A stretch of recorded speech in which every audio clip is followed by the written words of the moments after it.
Tension simmered in Herat as a rare act of defiance was in play. 50 women got down to the streets and protested against the Taliban. Taliban faced a stern protest today in Herat as women exposed the real Taliban. The women in Afghanistan still face atrocities and curbed rights. Women demanded their basic right to work and a stake for themselves in the new Taliban government, along with the right to education and security.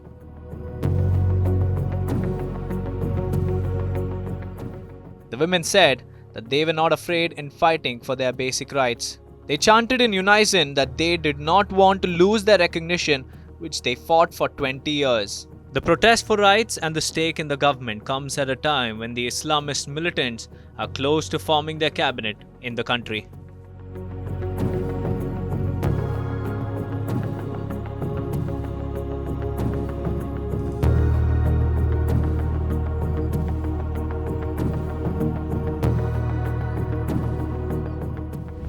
The hardline Islamist faction requested Qatar for technical assistance to start reopening Kabul airport.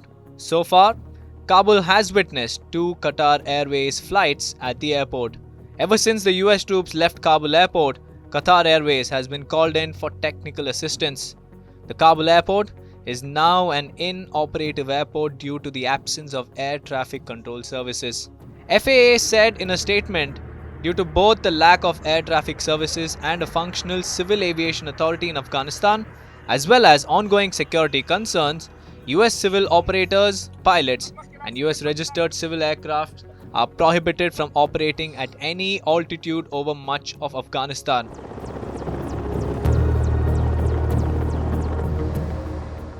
Qatar emerged as the key player post the US-led evacuation efforts. Qatari planes touched down in Afghanistan at the civilian side of the airport.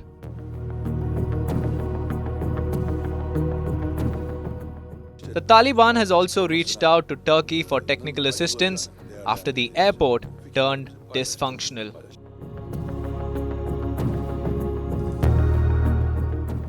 Even as the Taliban asked the Turkish troops for technical assistance, the decision was with the Turkish forces on whether or not to extend help.